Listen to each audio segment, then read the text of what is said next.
अपनी गंदगी से उन मुल्कों को बर्बाद करो जहां से आए हो या जहां तुम्हारी आस्था है। यह सनातन की धरती हजारों सालों से है, इसको गंदा मत करो। उनकी बेटी फातिमा को किसने मारा? आरएसएस के लोगों ने, विश्व हिंदू परिषद के लोगों ने। लेकिन भाई मोहम्मद साहब पे तो बनाओ ना सीरियल। तो कहते उन्हें किसी ने नहीं देखा, तो मान लो कि उन्हें किसी ने नहीं देखा, फिर क्या संकट है? फिर तो कोई प्रॉब्लम ही नहीं है। फिर मोहम्मद साहब की शक्ल पे तुम्हें क्यों चिंता है? तुम भी इस देश के जो बेचारे बेवकूफ हिंदू हैं, जो कुछ जानते नहीं है इस्लाम के बारे में, इस्लाम के बारे में वो बेग, वो शफीकुर रहमान, ये जो जाहिल आते हैं छोटे भाई का कुर्ता पजामा और बड़े भाई का कुर्ता पहने हुए, इनको लगता है कि हम हर एक को डरा देंगे। तो प्रॉफिट मोहम्मद साहब की जिंदगी कैसी थी?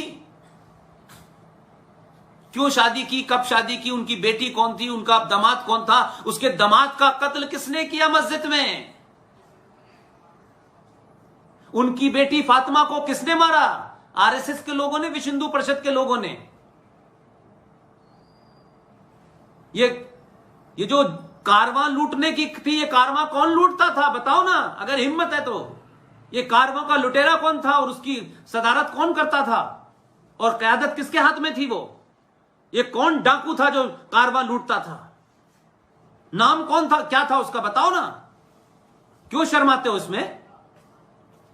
हमारे यहां तो ठीक है कि रावण ने क्या किया, सीता को ले गया, उसके बारे में तो बड़ी चटखारे ले लेके उसका उपहास करते हो। हमने तो उस पर कोई शिकायत नहीं की। हमने तो सलमान रश्दी की तरह मौत का फतवा जारी नहीं किया। हमने तो तस्लीमा नसरीन जैसी एक इनोसेंट औरत, हमने तो उसको उसकी तरीके से किसी के खिलाफ फतवा नहीं जारी किया भाई। और फतवे का ये जो पाखंड है हमारे यहां नहीं होता। तुम तो फतवे जारी करते हो, कभी किसी कमलेश तिवारी पे फतवा जारी करते हो, कभी किसी के सर पे फतवा जारी करते हो। तो अपने बारे में बताओ ना। ये वॉर ऑफ कैमिल क्या थी? हमको बेवकूफ बनाना चाहते हो। लिहाजा मैंने कहा कि आप सच बोलिए और सच के अलावा कुछ मत बोलिए। इसलिए आज के युवा को राष्ट्र को बचाने की लड़ाई लड़नी है। पूछो ना उनसे भाई, इस्लाम की अगर एक किताब है और प्रॉफिट मोहम्मद के दामाद को और उनकी बेटी को अगर तुम मार देते हो तो बताओ ना भाई कि शिया मुसलमान मुहर्रम क्यों मनाता है, यह मातम क्यों करता है भाई? वो मातम में क्या कहते हैं बताओ ना दुनिया को। मोहम्मद के नवासों का कत्ल करने वाले जो लोग थे वो नारे तकबीर अल्लाह अकबर का नारा लगा रहे थे। मोहम्मद के नवासों को मारने वाले उनकी गर्दनों पे छुरी चलाते वक्त पहला कलमा पढ़ रहे थे। यह लिखने से कि झूठ बोलता है कोई फर्क नहीं पड़ेगा। पूरी दुनिया के सामने नंगे हो रहे हो तुम। फेसबुक पे गाली लिखने से कोई फर्क नहीं पड़ता है।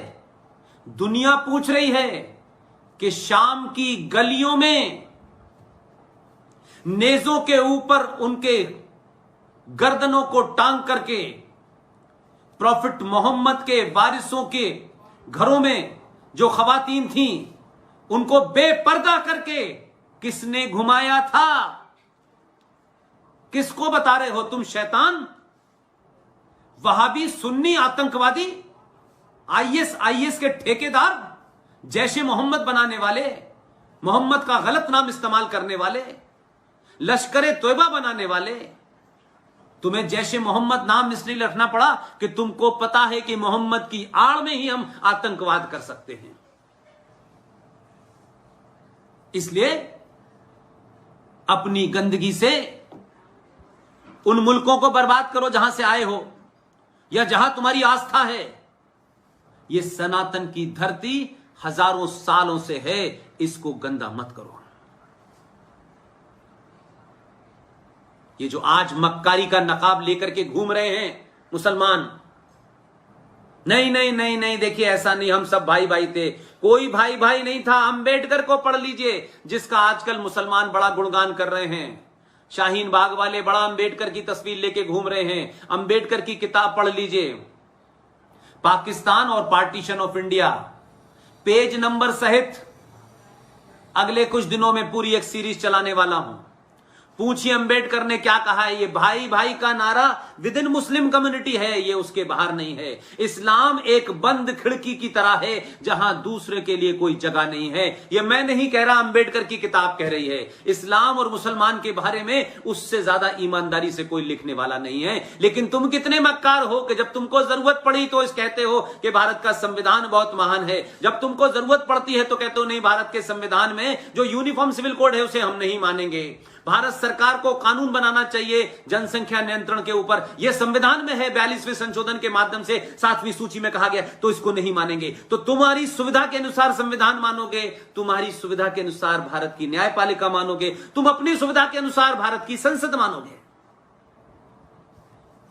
तो जब एक महिला शाहबानो तलाक मांग रही थी तो आपने भारत की सुप्रीम कोर्ट के फैसले को पलट करके संसद में ले गए। तब संसद आपको अल्लमिया लग रही थी, आपको लग रहा था कि संसद से तो बड़ा कुछ है नहीं। तो संसद में, क्योंकि सरकार आपके दबाव में थी, तो संसद के अंदर आपने सुप्रीम कोर्ट की 5 जजों के फैसले को भी पलटवा दिया।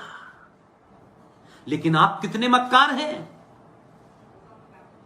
आप कितने मक्कार हैं। जब संसद ने एक कानून बनाया, सीएए को पास कर दिया, बहुमत से पास कर दिया, और उसमें बीजेपी के अलावा दूसरी पार्टियां और उसके अलावा जो उनके साथ नहीं थी उनका भी मत था।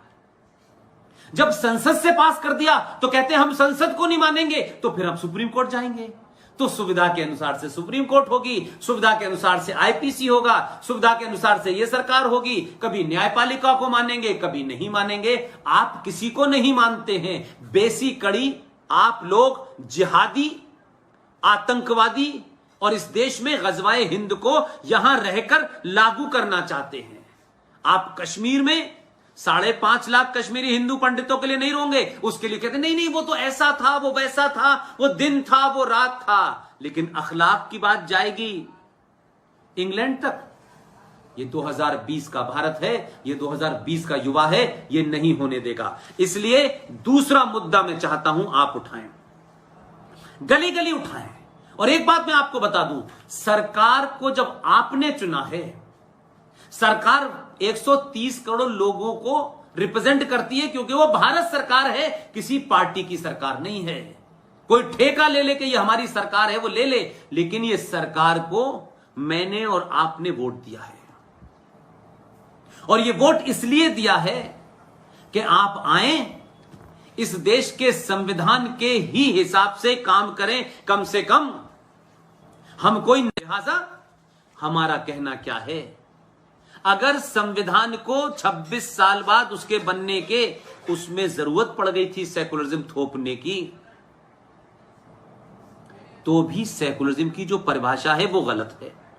लेकिन मेरा सवाल दूसरा है कि जब भारत 1976 में सेकुलर हो गया था, तो एक नोटिफिकेशन के माध्यम से यह माइनॉरिटी कमीशन नाम का फ्रॉड खड़ा किया।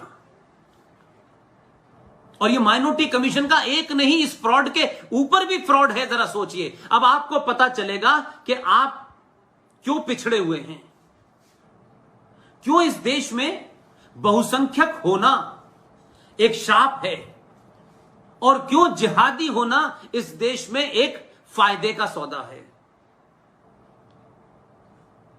1993 में आपने नेशनल कमीशन फॉर माइनॉरिटी बनाया, और 93 में एक नोटिफिकेशन जारी किया कि ये 5 मुसलमान जो 25 से 30 करोड़ हैं, ईसाई, पारसी बौद्ध और सिख, ये 5 लोग माइनॉरिटी में हैं। ये कुछ लोगों को लगा, जिहादियों ने दबाव बनाया। 1992 में कांग्रेस की प्राइम मिनिस्टर के होते हुए जहीरुद्दीन बाबर नाम के मुस्लिम आतंकवादी ने मर्यादा पुरुषोत्तम राम के मंदिर को तोड़ करके जो मस्जिद बनाई थी, उसको भारत के राष्ट्रवादी लोगों ने, भारत के राष्ट्र की सही प्रतिक्रिया होते हुए उस गुम्मद को, उस जहीरुद्दीन बाबर की नस्लों ने जो उसको पिछले 150 साल से बना के रखने की कोशिश की थी, उसे नस्ते नाबूद कर दिया था। तो मुसलमानों ने दबाव बनाया कांग्रेस पे, अरे मुसलमान भड़क जाएंगे, मुसलमान देश टूट जाएगा। जैसे हर बात पे ये देश तोड़ते हैं। इनकी भावना मस्जिद से भी होती है, जहीरुद्दीन बाबर से भी होती है, औरंगजेब से भी होती है, अकबर से भी होती है, हिंदुओं को मारने। इनकी भावना बहुत खतरनाक है। इनकी भावना से तो सबको डर लगता है भैया।